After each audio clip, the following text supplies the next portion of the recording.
নমস্কার, তোমাদের সবাইকে সানা স্মাইল এডুকেশন সেন্টারে স্বাগত জানিয়ে আজকের ক্লাসটি শুরু করছি।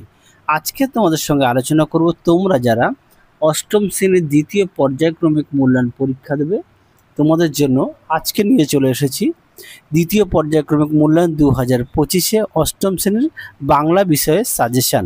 তোমাদের এই সাজেশানের অধ্যায় ভিত্তিক দেওয়া আছে যেসব গুরুত্বপূর্ণ প্রশ্ন, সমস্ত প্রশ্ন তুলে ধরা আছে, তোমরা অবশ্যই দেখে নিও। আর প্রশ্নের পাশে পেজ নাম্বার দেওয়া আছে সহায়িকা বইতে, তোমরা অবশ্যই দেখে নিও আর বইতে একটু দাগ দিয়ে পড়ে নিও।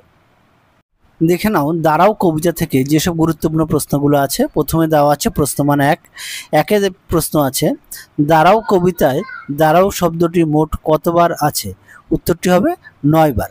দুই দাগে দেখো, কবি মানুষকে মানুষ হয়ে কার পাশে দাঁড়াতে বলেছেন? উত্তরটা হবে দুর্ভিক্ষ পীড়িত অসহায় মানুষদের পাশে দাঁড়াতে বলেছেন। তিনে দেখো, কবি কিভাবে মানুষকে পাশে দাঁড়াতে বলেছেন? উত্তরটা লিখবে মনের সকল স্বার্থ বুদ্ধি দূরে সরিয়ে অন্তরের সহজাত মানবিকতার সেই অসহায় মানুষের পাশে দাঁড়াতে বলেছেন। এবার দেখো কোন কোন গুরুত্বপূর্ণ প্রশ্নগুলো আছে। 2 নম্বরের 4 আছে, মানুষ বড় কাঁদছে, কি কারণে কবি এই কথা বলেছেন? পেজ নাম্বার দেখো 91। 5 দেখো, পাখির মতো পাশে দাঁড়াতে বলেছিলেন কেন? এটা পেজ নম্বর আছে 91। 6 দেখো, মানুষ বড় কাঁদছে, তুমি কিভাবে মানুষের পাশে দাঁড়াবে তা কবিতা অবলম্বনে লেখো। এটা 93।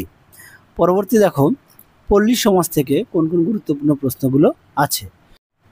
প্রথমে দেখব প্রশ্নমান 1-এর কোন প্রশ্নগুলো আছে। 1-এ, তুমি অত্যন্ত হীন এবং নীচ। কে কাকে হীন ও নীচ বলেছেন? উত্তরটা হবে রমেশ রমাকে এ কথা বলেছে। 3-এ দেখো, চণ্ডী মণ্ডপে বসে রমেশ কি করছিল? উত্তরটা লিখবে চণ্ডী মণ্ডপে বসে রমেশ গোপাল সরকারের জমিদারের হিসাবপত্র দেখছিল। 4-এ দেখো, পল্লী সমাজ গদ্যাংশে কত বিঘা জমি জলে ডুবে যাওয়ার কথা আছে? উত্তরটা লিখবে 100 বিঘা। পরবর্তী দেখো গুরুত্বপূর্ণ প্রশ্নমান 2। প্রথমে 5 দাগের, ঘৃণায় লজ্জায় ক্রোধে খুবই রমেশের চোখ মুখ উত্তপ্ত হইয়া উঠিল কেন? এটা পেজ নম্বর 97। তোমরা অবশ্যই দেখে নিও সহায়িকা বইতে। 6-এ দেখো, রমা আকবরকে ডেকে এনেছিল কেন? এটাও সহায়িকা বইতে 97। এবার দেখব প্রশ্নমান 3 কি আছে। 7 দাগের প্রশ্ন আছে, মানুষ খাঁটি কি না চেনা যায় শুধু টাকার সম্পর্কে, কে কার সম্পর্কে এই কথা বলেছিল? সে কেন এ কথা বলেছিল? খুব গুরুত্বপূর্ণ প্রশ্ন, পরীক্ষা খুব আসে। পেজ নম্বর হচ্ছে 97, তোমরা অবশ্যই দেখে নিও। পরবর্তী দেখো 8 দাগের, মোরা নালিশ করিতে পারিব না, মোরা কারা? তাদের কার বিরুদ্ধে নালিশ করার কথা বলা হয়েছিল? সেই নালিশ তারা করবে না কেন? দেখে নাও প্রশ্নটি। এটা হচ্ছে প্রশ্নমান 5, পেজ নম্বর হচ্ছে 97। পরবর্তী প্রশ্ন দেখো ছন্ন ছাড়া কবিতা থেকে। দেখে নাও, প্রথমে আমরা দেখব প্রশ্নমান 1-এর কি আছে। ছন্ন ছাড়া কবিতাটি কার লেখা? উত্তরটা লিখবে অচিন্ত্য কুমার সেনগুপ্ত। 2-এ আছে, এখনো প্রাণ আছে কথাটি বলেছিল ড্রাইভার। 3-এ আছে, গলির মোড়ের গাছটিতে কবির প্রথমে কি বলা হয়েছিল? উত্তরটা লিখবে গাছের প্রেতছায়া। এবার আমরা দেখব প্রশ্নমান 2-এর কোন কোন প্রশ্নগুলো দেওয়া আছে। প্রতিটা প্রশ্ন গুরুত্বপূর্ণ, অবশ্যই ভালো করে পড়বে। 4 দাগ দেওয়া আছে, অবিশ্বাস্য চোখে চেয়ে দেখলাম কবির চোখে অবিশ্বাসের ঘর কেন? এটা পেজ নম্বর হচ্ছে 106, প্রশ্নমান 2। 5 দাগের প্রশ্ন দেখো, ফিরে আসতেই দেখি ফেরার পথে কবি কি দেখতে পেলেন? এটা পেজ নম্বর হচ্ছে 106। 6 দাগে দেখো, ওই দেখতে পাচ্ছেন না ভিড়, ওখানে কিসের ভিড়? এটা পেজ নম্বর হচ্ছে 105, তোমরা সহায়িকা বইতে দেখে নিও। পরবর্তী দেখো 7 দাগের। এবার দেখব প্রশ্নমান 5-এর 2টি প্রশ্ন দেওয়া আছে গুরুত্বপূর্ণ। 7-এ আছে, প্রাণ আছে এখনো প্রাণ আছে, এই দুর্মর আশাবাদের তত্ত্ব শঙ্খধ্বনি কবিতায় কিভাবে বিঘোষিত হয়েছে তা আলোচনা করো। পেজ নম্বর 107 সহায়িকা বইতে। 8 দাগে দেখো, তাই এখন এসে দাঁড়িয়েছে সড়কের মাঝখানে, এখানে কাদের কথা বলা হয়েছে? তাদের জীবনের এমন পরিণতির কারণ কবিতায় কিভাবে ধরা পড়েছে তা নির্দেশ করো। দেখে নাও পেজ নম্বর 107। তোমরা বিষয়বস্তু ভালো করে পড়বে আর পাঠ্য বইটি অবশ্যই খুঁটিয়ে পড়বে। পরবর্তী প্রশ্ন দেখো। এবার আমরা দেখব গাছের কথা। দেখে নাও প্রথমে প্রশ্নমান 1-এর কি আছে। 1 দাগের প্রশ্ন আছে, গাছের জীবনে মানুষের জীবনের ছায়া মাত্র। 2 দাগ দেখো, ধান যব ইত্যাদি কোন সময় পাকে? উত্তরটা লিখবে আশ্বিন কার্তিক মাসে। 3 দাগে দেখো, বীজ থেকে অঙ্কুর বের হবার জন্য কি কি দরকার? উত্তরটা দেখো, উত্তাপ, জল ও মাটি দরকার। পরবর্তী প্রশ্ন দেখো 4 দাগের, ইহাদের মধ্যেও তাহার কিছু কিছু দেখা যায় কি? কি দেখা যায়?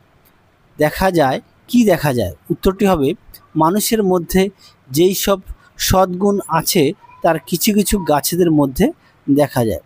5 দাগে দেখো, এই রূপে নিরাপদে বৃক্ষ শিশুটি ঘুমাইয়া রইল।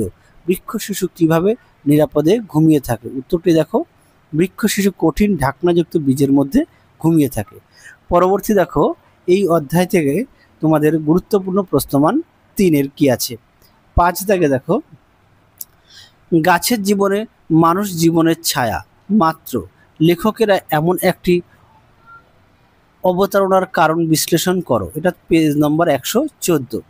তারপরে দেখো 7 দাগের, দাগ নাম্বার একটু মিস্টেক হয়েছে, 6 দাগ হওয়ার কথা ছিল, 7 দাগ দেওয়া আছে।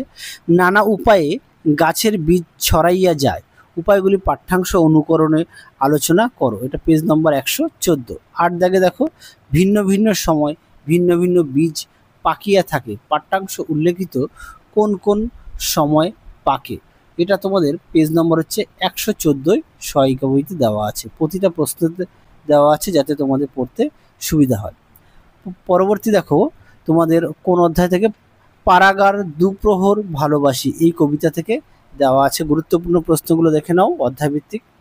1 দাগে আছে, পারাগার দুপ্রহর ভালোবাসি কবিতাটি জীবনানন্দ দাশের কোন কাব্যগ্রন্থের অন্তর্গত? উত্তরটি লিখবে রূপসী বাংলা।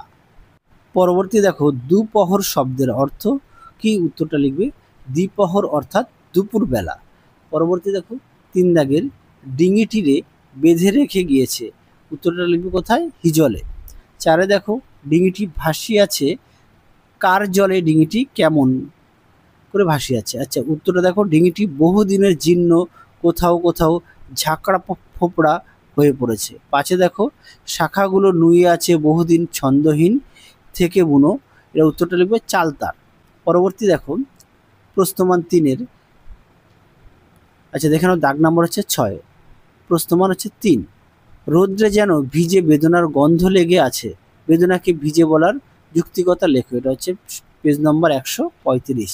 7 দাগে দেখো, 7 দাগ দেখো, নকশা পেরে শাড়িখানা মেয়েটির, নকশা পেরে শাড়ির সঙ্গে কবি এক প্রকৃতির অনুষঙ্গের সাদৃশ্য খুঁজে পেয়েছেন, ব্যাখ্যা করো।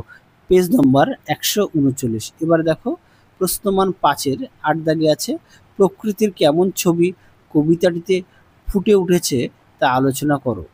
পেজ নম্বর হচ্ছে 135। যে কটা প্রশ্ন দেওয়া হচ্ছে প্রতিটা প্রশ্ন গুরুত্বপূর্ণ, তোমরা অবশ্যই ভালো করে পড়বে। পরবর্তী দেখো, নাটোরের কথা দেখে নাও। 1 দাগে আছে, নাটোরের মহারাজার নাম কি? উত্তরটা লিখবে জগদেন্দ্র নাথ। 2 দেখো, নাটোরের মহারাজা কোন রিসেপশন কমিটির প্রেসিডেন্ট ছিলেন? উত্তরটা লিখবে প্রভিন্সিয়াল কনফারেন্স রিসেপশনের কমিটির ছিলেন। এবার দেখো প্রশ্নমান 3-এর 3 দাগের, ইলাহি ব্যাপার সব নাটোরের কথা রচনাংশ অনুসরণে এই ইলাহি ব্যাপার ব্যবস্থার বিবরণ দাও। পরবর্তী দেখো, গড়াই নদীর তীরে দেখে নাও। 1 দাগের প্রশ্ন আছে, বাড়িটিকে ভালোবেসে কারা বেড়াতে এলে কিছুক্ষণ থেমে রয়? উত্তরটা লিখবে বাড়িটিকে ভালোবেসে সন্ধ্যা ও সকালের রঙিন মেঘেরা কিছুক্ষণ থেমে রয়। 2 দেখো, মাচানের পরে কি আছে? উত্তরটা লিখবে, উত্তরটি হবে সিম, লতা ও ঝাউ কুমড়োর ঝাড়। তোমরা একটু দেখে নিও, একটু মিস্টেক আছে, আমি তা উপরে লিখে দিয়েছি। এবার দেখো প্রশ্নমান 3-এর কি আছে। 3 দাগে আছে, ডাহুক মেয়েরা বেড়াইতে আসে গানে গানে, কথা কয়ে ডাহুক মেয়ে কারা? তারা কাদের নিয়ে আসে? তারা কিভাবে কথা বলে? এটা পেজ নম্বর হচ্ছে 153। প্রশ্নমান 3। পরবর্তী দেখো, পথের পাঁচালী থেকে 1-এ আছে, তিনকড়ির ছেলের নাম কি? উত্তরটা লিখবে বঙ্কা। 2 দেখো, তুমি কাদের বাড়ি এসেছো খোকা? বক্তাকে। উত্তরটা লিখবে লক্ষণ মহাজনের ছোট ভাইয়ের স্ত্রী। পরবর্তী দেখো 3-এর তাহার মুখ স্বর্গীয় তৃপ্তিতে ভরিয়া উঠিল। কার মুখ কেন স্বর্গীয় তৃপ্তিতে ভরে উঠল? উত্তরটা লিখবে পাতাল কোরের তরকারি খেয়ে দুর্গার মুখ তৃপ্তিতে ভরে ওঠে। পরবর্তী দেখো 4 দাগের অপু কোথায় কড়ি খেলতে গিয়েছিল? উত্তরটা লিখবে জেলে পাড়ায়। পরবর্তী প্রশ্ন দেখো, পরবর্তী আমরা দেখব 5 দাগের রেলগাড়ি খেলার জন্য টিকিটের জন্য কি ব্যবসা করেছিল? উত্তরটা লিখবে বাতাপি লেবুর পাতা। 6 দেখো হরিহর কোন শিষ্য বাড়ি গিয়েছিল? উত্তরটা লিখবে লক্ষণ মহাজনের। 7 দেখো অপু ঠাকুর দাদার নাম কি? উত্তরটা লিখবে রামচাঁদ তর্কালঙ্কার। 8 দেখো অপু যষ্টি মধু ভেবে কি খেয়েছিল? উত্তরটা লিখবে পোস্তদানা। পরবর্তী দেখো 9 দাগের চড়ুই ভাতিতে কি কি রান্না হবে ঠিক হয়েছিল? উত্তরটা লিখবে ভাত, মেটে আলু ও বেগুন ভাজা। পরবর্তী দেখো 10 দাগের বাবাকে অপু কৃপার পাত্র হিসেবে বিবেচনা করে কেন? এটা তোমাদের সহায়িকা বইতে 299 পেজে আছে, একটু দেখে নিও। কিছু বই হয়তো, অনেকের বই হয়তো পুরনো সালের, অনেকের হয়তো নতুন সালের, এই কিছু বই হয়তো আগে পরে হবে, একটু দেখে নিও। পরবর্তী দেখো প্রশ্নমান 3-এর 1-এ আছে অপু দুর্গার রেলের রাস্তা দেখার যে অভিজ্ঞতা নিজের ভাষায় লেখো।